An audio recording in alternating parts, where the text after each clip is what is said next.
miramos a nuestro alrededor, encontraremos un mundo lleno de color. Hay colores en la tierra, las plantas, los animales y en las cosas que nos rodean.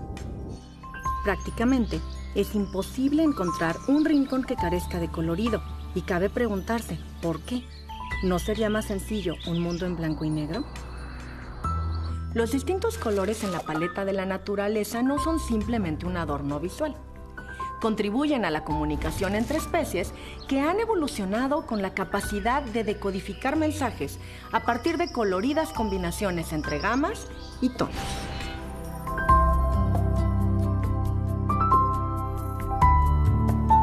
La luz inunda todos los objetos que nos rodean, y estos absorben ciertas longitudes de onda y reflejan otras. Para los seres humanos, las longitudes de onda de 580 nanómetros son percibidas con el color amarillo.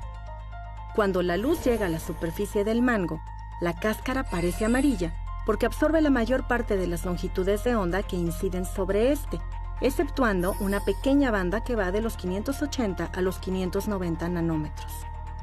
Esas longitudes son reflejadas por el mango y, por lo tanto, ese es el color que percibe nuestro cerebro. El limón refleja longitudes de onda cercanas a los 500 nanómetros, que para nosotros se perciben con el color verde. La cáscara del aguacate, en cambio, absorbe prácticamente toda la luz que le llega, por eso se ve de color negro. Parece que el color es el arte del disfraz para la naturaleza. La paleta de colores en el paisaje es mucho más extensa de lo que podemos percibir. El sutil mundo del color guarda sus secretos. Por ejemplo, ¿cómo estar seguros de que cuando yo digo rojo, todos estamos viendo el mismo color? ¿Cómo saber cuáles y cuántos son los colores que podemos percibir como especie? Los ojos son órganos sensibles a la luz que actúan como una cámara fotográfica gracias a 3 estructuras básicas. El iris funciona como el diafragma en una cámara. Es el responsable de dejar pasar la luz al interior de los ojos. El cristalino actúa como una lente que enfoca y desenfoca. El tercer elemento es la retina, que funciona como la película de la cámara. Es delicada, delgada y muy sensible a la luz. Para detectar si un animal ve a colores, se analiza la retina de los ojos en busca de células llamadas conos. Los conos pueden ser de 3 tipos diferentes, y esa diferencia es muy importante porque de ella depende la visión en colores.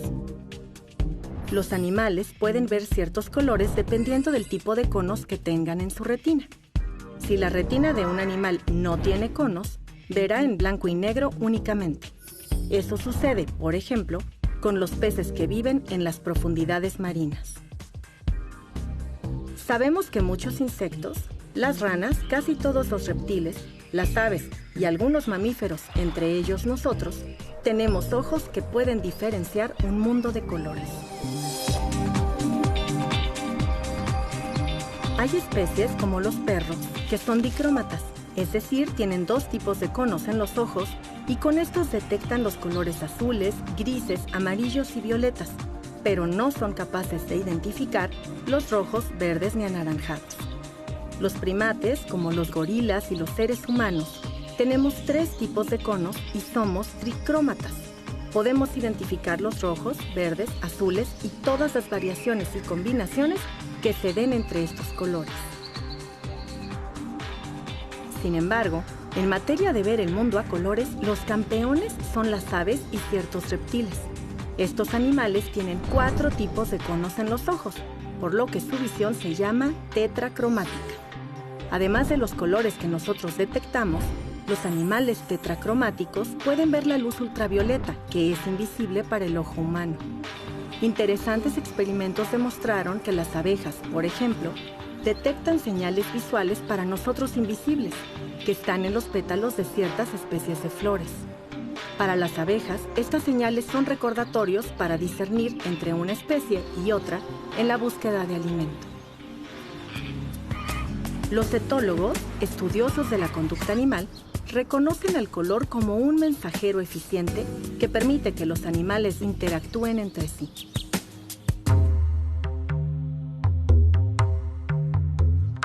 Culturas antiguas mesoamericanas como la olmeca, la teotihuacana, la maya y azteca, plasmaron su paso en murales, cerámicas, textiles y códices coloridos. Para la mayoría de las culturas antiguas en México y en Mesoamérica, todos los colores tenían un significado. Generalmente estaban relacionados con las deidades o con su cosmovisión. Es el caso de la cochinilla, por ejemplo, que nos da un color rojo que sabemos que estuvo relacionado con las deidades, el fuego y la sangre. Los diferentes colorantes que tenían en la época prehispánica básicamente se dividen en tres: los vegetales, los animales y los minerales. Del vegetal sería el ejemplo del zacatlascali o el cempasúchil, que nos da tonalidades amarillas, mientras que de los animales tenemos la cochinilla. En el caso de los minerales, un ejemplo podría ser el ocre. Son dos técnicas las que más se utilizan desde épocas prehispánicas y en la actualidad.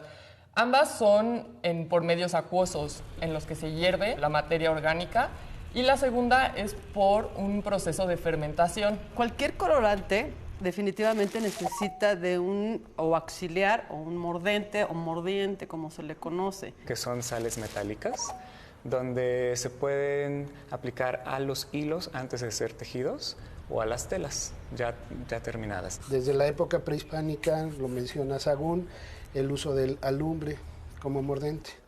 Entonces hoy en día inclusive seguimos usando el alumbre como dijéramos como mordente universal. Para que esas sales hagan una especie de puente entre el colorante y la fibra. Y lo que genera es que las fibras de los textiles se puedan abrir de tal forma que el colorante entre en la pieza y se fijen.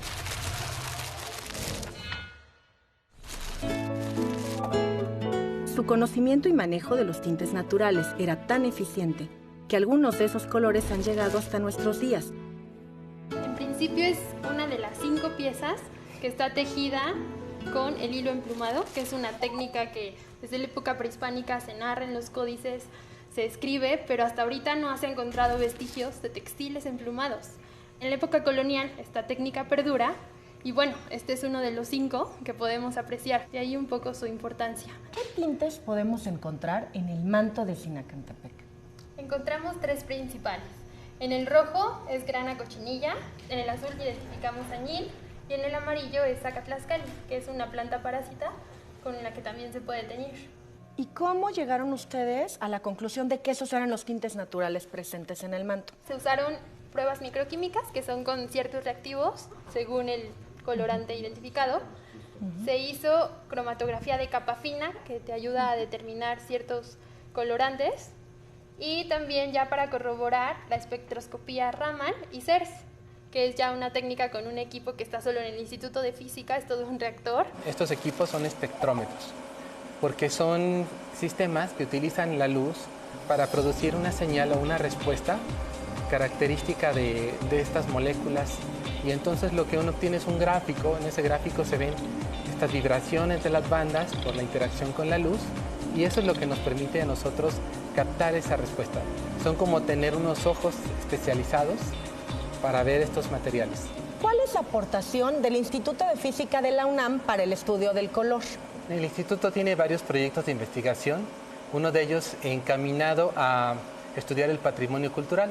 Cuando uno va a un museo y tiene un textil, un manuscrito, una pintura, normalmente no se pueden tomar muestras para hacer análisis, y dentro de nuestros grandes proyectos hemos desarrollado métodos no destructivos con equipos portátiles. Unos usan rayos X, otros utilizan luz visible, láseres, luz infrarroja, luz ultravioleta incluso. Y todas estas luces nos dan información de parte del objeto, desde un manuscrito, un objeto hecho de piedra, una pintura mural, casi cualquier cosa se puede estudiar de esta manera y determinar de qué están hechos sus colores, es decir, los pigmentos, su naturaleza, si son orgánicos o inorgánicos, tratar de saber cómo fueron preparados, y además, pues para poder interpretar la información que nosotros obtenemos con nuestros equipos, también hay una parte del proyecto encaminado a desarrollar materiales de referencia, es decir, pruebas de cómo se pudieron haber elaborado sus pigmentos, y con estos podemos obtener estas huellas digitales que nos permiten identificar a los colores donde se encuentren. ¿Cuál es la diferencia entre pigmentos y colorantes? Los colorantes son aquellos que únicamente funcionan en una solución acuosa. Se disuelve en agua y necesita un sustrato, que puede ser papel o puede ser sedas, lanas. Y entonces eso permite que las fibras se tiñan, es decir, que absorban el color. Generalmente son de fuentes naturales, vegetales. Los pigmentos normalmente son tierras y necesitan forzosamente de un aglutinante. Y entonces eso permite crear películas de color encima, más no está siendo absorbido por el material. Es como la pintura al óleo, pintura acrílica, materiales en las artes visuales, y generalmente los pigmentos son de origen mineral. Es por eso que en los textiles utilizamos colorantes y en el caso del muralismo se utilizan pigmentos.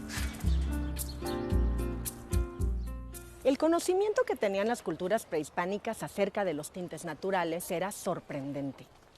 Los artistas del Maya clásico, por ejemplo, manejaron en sus murales una paleta cromática con más de 30 colores distintos. Las técnicas de obtención del color eran especializadas, pues es raro que se obtenga el tono deseado a partir de la fuente natural. ¿Cuáles son los tintes naturales que has utilizado en tus obras? Los tintes más comunes que he utilizado mucho es el rojo. El rojo, bueno, lo puedo trabajar con varios minerales para alterarlo, llevarlo a diferentes tonos. Y lo que es el anil, ¿no? Otras veces combinando lo que es el huizache, lo que es el negro, con aceites, con ceras y con ceniza. El palo de Brasil, en Chiapas se usa mucho lo que es para el remedio medicinal del dolor de estómago. Y yo lo he usado más para teñir los hilos. Y también lo he llevado un poco a la pintura. Y lo que es el amarillo, lo que es el pericón, huele a tierra mojada, con copal, bueno, tiene un olor maravilloso. Y el achote que se usa mucho en la comida yucateca. Sí. Sí, lo estoy llevando mucho a un color tierra, no un color carmín. Me he puesto más a hacer una investigación cómo puedo hacer que el aceite y el pigmento y los tintes puedan trabajar en el lienzo y en el papel, ¿no? Y todo eso, bueno, ha sido mucho más divertido para mí. Oaxaca tiene un uso notable del color. ¿Cuál es la relación entre el color y la cultura? El color, sea natural o sea sintético, siempre ha tenido esta liga al punto de origen de un pueblo, a la comunidad, a la edad inclusive, al uso que tienen los textiles, pues ha creado un puente para la identidad de numerosos pueblos. Entonces, el color rojo de los huipiles de la Chinantla, por ejemplo, pues ya nos habla de una región en particular. Siempre el tener color implicaba un estatus, una jerarquía, una importancia dentro de la comunidad. En el istmo de Tehuantepec, por ejemplo, los enredos de caracol costaban varios meses de trabajo de los hombres y sin embargo lo ahorraban para que sus mujeres tuvieran ese enredo de caracol que era, después de ser usado en vida, mortaja. Entonces siempre tienen estas ligas, los colores, con la función social y la importancia de la prenda dentro de la cultura. El azul es un color presente en muchas épocas y culturas alrededor del mundo. Una de las razones radica en que este tono se obtiene a partir de la planta del añil, de la que se conocen más de 140 especies que están distribuidas por todo el planeta. El azul índigo, como se llama el tono obtenido a partir de esta planta de las fabáceas, se utilizaba hace miles de años en China y en India, además de Mesoamérica. El proceso para obtener el colorante es muy laborioso.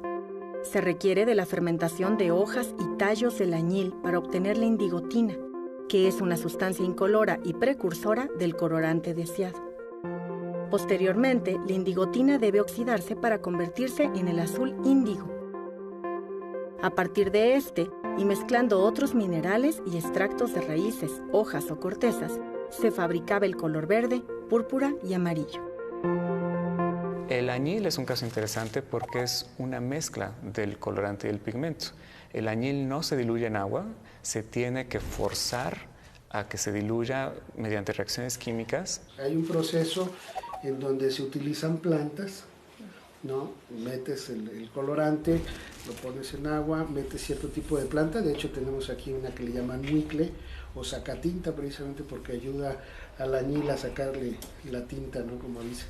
Entonces se hacen procesos de fermentación, se controlan los pHs a base de cenizas, de encino, y entonces ya obtienes el color.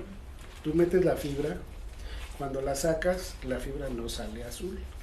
Como es un colorante reductor, requiere del oxígeno para oxidarse. Sale amarillo verdoso, y conforme le va dando el aire, se va poniendo azul. Si ese azul no es la intensidad que tú quieres, la vuelves a meter, lo vuelves a sacar. Cada vez que lo vas metiendo, lo vas sacando, pues se va intensificando el tono hasta que encuentres el tono adecuado. Los mayas fijaban el colorante en una arcilla blanca y obtenían un material de larga duración. Sería un caso único casi en la historia de la tecnología antigua, de un material sintético que involucra los dos materiales para producir color. Y empieza a aparecer en la pintura mural. Lo vemos en diferentes códices y después aún hay una permanencia en la época colonial de los conventos. En algunos de estos azules hay una preparación tipo azul maya. Durante muchos siglos, conseguir un ropaje con tonos rojos era muy difícil y sumamente costoso. Los maestros en el arte de teñir las telas con gamas rojizas eran muy respetados y sus secretos se guardaban celosamente. Un decreto italiano de 1255 indicaba que aquellos tintoreros que vendieran los secretos de su arte o utilizaran colorantes rojos de mala calidad perderían, por ley, la mano derecha. Aún estaba por llegar la contribución cromática más importante de Mesoamérica, el color rojo. El color del poder, de la pasión, del vestido de los emperadores, reyes y cardenales, llegó en la figura de un insecto, plaga del nopal, conocida como grana cochinilla.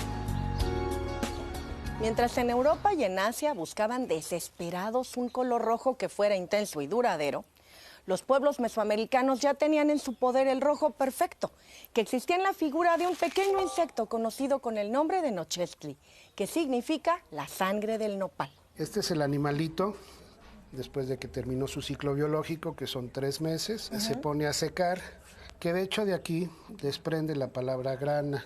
Se dice que viene siendo el plural de la palabra granum, que en latín significa grano. Pero también se dice que la palabra cochinilla viene del latín cocinus, que significa rojo. Entonces dijéramos son los granos rojos. En algún momento de la historia, los indígenas de la Mixteca oaxaqueña domesticaron a la cochinilla, o grana cochinilla, como la nombraron los españoles durante la conquista. Su nombre científico es Dactylopius coccus. Si bien el insecto existe de forma silvestre en la naturaleza, la grana de mejor calidad se obtiene de las poblaciones que fueron domesticadas hace miles de años. Hay 9 variedades de grana desde el punto de vista biológico, ¿no? Nosotros la que cultivamos es la grana fina, pero las 8 son lo que le llaman grana silvestre. Y la grana fina es se supone que es una modificación para quitarle la fuerza destructiva y hacerla, digamos, doméstica a través de un cuidado intenso con los nopales. Hay unas variedades que están hechos ya para resistir a la plaga. Este que tenemos nosotros aquí es una variedad que se llama Opuntia ficus indica, que es, como ves, no tiene espinas, ni es muy grueso, ¿no? Ni tampoco tunero, entonces es especial para la grana. Las hembras pasan toda su vida chupando la savia de las pencas del nopal y son ellas las generadoras de una sustancia, el ácido carmínico, que tiene un sabor desagradable para las aves, las hormigas y otros depredadores. Así, la hembra del Nochextli protege al nopal de otras plagas mediante el uso del ácido carmínico como un arma química. Pero este tiene para nosotros otra virtud. Genera el tinte del color rojo más deseable para el planeta. La grana cochinilla da colores rojos, naranjas, morados, pero además da una gran variedad de tonos, ¿no? Han alcanzado más de 100 tonalidades. Que van desde el color rosa hasta el morado, según el pH o la alcalinidad que tenga el baño donde se usa, ¿no? Junto con el oro y la plata, la explotación de la grana constituyó uno de los pilares de riqueza para la corona española durante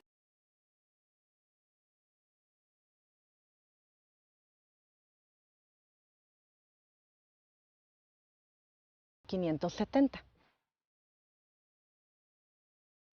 Hacia 1670, la Royal Society de Londres decidió resolver el enigma, pero los expertos se debatían entre animal, semilla, fruta o mineral. En 1685, el reconocido científico Robert Hooke solicitó que su colega, el holandés Anthony van Leeuwenhoek, revisara especímenes de grana al microscopio. Su error al decretar que la cochinilla era una semilla mantuvo el enigma y el monopolio de la corona española sobre el tinte por algunos años, hasta que otra observación más cuidadosa hizo que Leeuwenhoek detectara las patas del animal. Con esto se dio fin al enigma de la grana. En 1856, el joven inglés William Perkin encontró por accidente el primer tinte sintético, la mauveína. A partir de este hallazgo, se abrió la posibilidad de sintetizar colorantes en un laboratorio, en lugar de obtenerlos en la naturaleza. El índigo sintético se produce desde 1897 para suplir la inmensa demanda para teñir, por ejemplo, a los pantalones de mezclilla.